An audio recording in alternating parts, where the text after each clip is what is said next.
Right then, images live in registries. When we pull one to our Docker host, we are pulling it from a registry. Docker defaults to using Docker Hub, but other registries do exist. Google's got one, Amazon does, there's loads. But those, right, are all on the other side of the internet. Long live the public cloud, right? But if that happens to be not your thing, well, you're in luck. You can totally get on-premises registries as well. In fact, Docker's got one of its own called Docker Trusted Registry that you get as part of Docker Enterprise Edition. Anyway, even when you pull an image to your local host, I suppose we could say it gets pulled to a local registry. On Linux, that's under var lib docker and then the name of your storage driver. On Windows, it's under C program data docker Windows filter. So, images live in registries. Now then, image naming's important. The easiest images to address are the official ones. So, basically, Docker Hub's got this notion of official images and unofficial images.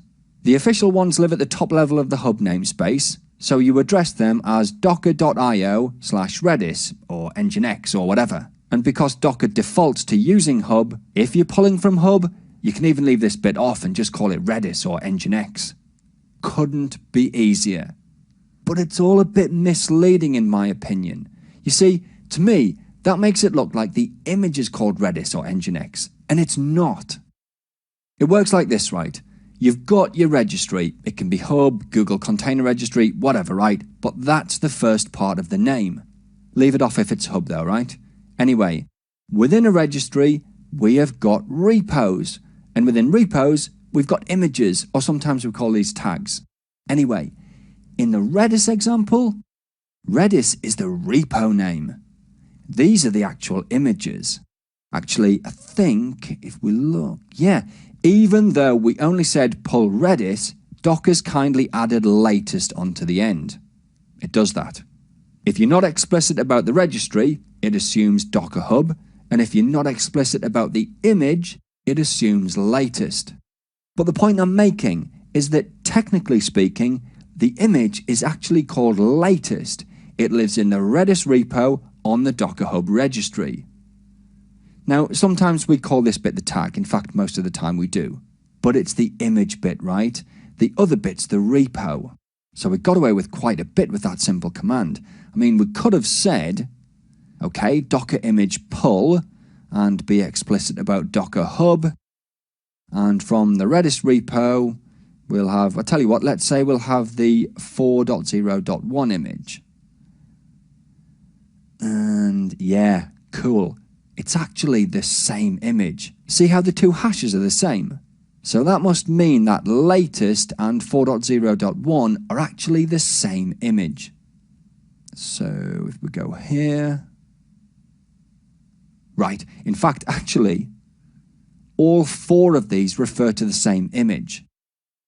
So behind the scenes back here, Docker's not pulled the image again. It knows it's already got it. So this output here shows a single actual image with two tags, or two names. And lashing the ---- digests flag on. Okay, it's a bit messy to read, but extra confirmation it's the same image. Same digest, same ID, same size, same image. So, registry, repo, image.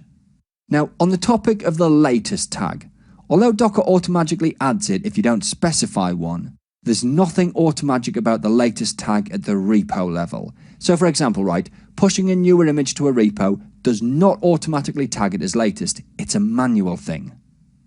That means just because an image is called or tagged as latest does not mean it actually is the latest. In fact, okay, maybe it is in this repo, but you know what? I know if we come to the Alpine repo here, right, Edge is actually the most recent here. The one that's tagged as latest just means it's the latest stable release. But even worse, right, if we step into the shadowlands of non-official repos like where my stuff is, and we look at the Tech Unplugged demo here. Okay, I guess you can't tell from here, But I know if we pull them locally,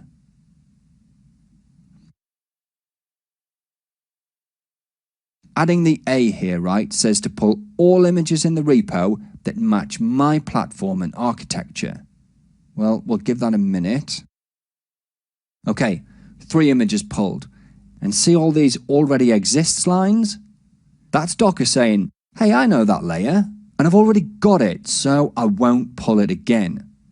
Anyway, if we list them all again, and look closely at the TU demo lines here, we can see that V1 and latest are the same. V2 is different.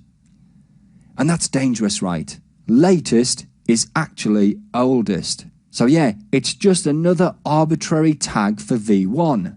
So, moral of the story, just because something says it's latest doesn't guarantee it actually is, especially in the wild west of unofficial images. Speaking of which, right, you might have noticed that I've been adding my name to the beginning of these images. That's because they're not official. Official ones live at the top level of the namespace. Unofficials live beneath a username or an organization, for the most part at least. An exception is definitely the Microsoft images, which live under the Microsoft organization. Those are still official. Now then, I need to circle back a bit and talk about hashes and digests again, because there's a bit of a quirk when it comes to registries. So, walking through the process of pushing an image to a registry. Well, first up, right, there's no such thing as an image, remember. It's a bunch of independent layers with a config file that loosely couples them. Anyway, we've got layers containing data, and for each one we compute its content hash that we use as its ID. And I want to be clear, we call this a content hash. Okay, now then, when we push an image to a registry, we do a couple of things. We create a manifest that defines the image, what layers are in it, yeah? And we push the manifest and layers independently, but when we push the layers, we compress them. Okay, that's normal when we're hauling stuff over the internet. But remember, the layer IDs are content hashes, and compressing a layer changes its content. So when they arrive at the registry and a hash is computed to verify integrity, we'll get a fail, they won't match. So, to get around this, when we build the manifest that we'll push to the registry, we populate it with new hashes of the compressed layers. I hope you're following. So on the host, we've got the uncompressed layers and their content hashes. Over the wire and in the registry's blob store, we've got compressed layers and what we're calling distribution hashes. That way, the compressed layers and manifest get pushed to the registry, and the registry uses the distribution hashes to verify that everything arrived as it should. Epic. Sounds a bit low level though, yeah? So why am I boring you with this? Well, when you don't know something like this, and you're pushing and pulling images and poking around and trying to figure stuff out, and you throw into the mix the fact that each layer also has a random ID for storing it in the file system, and you end up with a single image, and each layer has got at least 3 different IDs in umpteen different places, apparently it can get pretty freaking soul-destroying. So to save you pulling your hair out and wondering what the chuff is going on, now you know the score. Uncompressed layers on the host have a hash that we call a content hash. Pushing and pulling, though, uses a hash of the compressed data called a distribution hash. And then, just to keep you on your toes, the UIDs used for storing layers in the file system are random. Annoying, okay, but there's method behind some of the madness. And my goodness, I hope that's enough on registries. If you're feeling a bit overwhelmed, don't worry too much, right? We are deep diving. There's a much simpler overview in my other courses. Anyway, quickly, right? Registries are where we store Docker images. The main one's Docker Hub, and within a registry, we store images in repositories. And these are broadly divided as official and unofficial. Now, we're not done, actually. I have got to tell you this. You should, in theory, and I give no warranties, of course, right? But you should, in theory, be able to rely on images from official repos. There's a good article here on docker.com and a bit of stuff on GitHub here. But the gist is this. Anything in an official repo has been vetted. So in theory, it should be up to date, Ideally free from known vulnerabilities, though I think that's a bit of a big ask. They should be simple to use though and well documented. And their Docker files? Man, these should be living lessons in how to write a good Docker file. Living lessons, eh? All in all though, great starting point and probably the first place you're going to see cool stuff like multi-architecture support.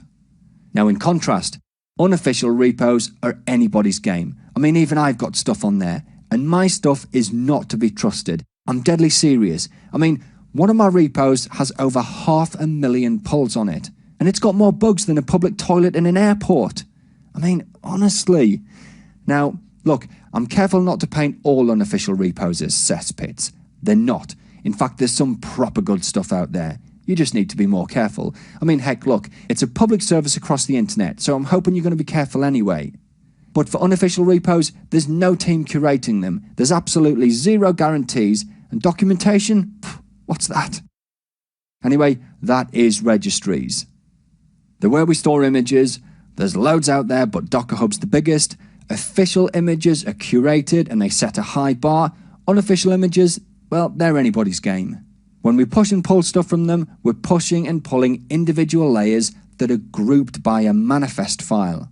Stuff being pushed and pulled gets compressed, so we need a second set of cryptographic IDs called distribution digests. Now, digest and hash is just the same, right? Anyway, they get uncompressed on the host, and then we use their content hashes. Yeah, different hashes can be a bit annoying at times, but at least you know why we have them. And that is us definitely done with registries. Coming up next, we're going to run through a few simple best practices that will honestly make your container life a whole lot easier.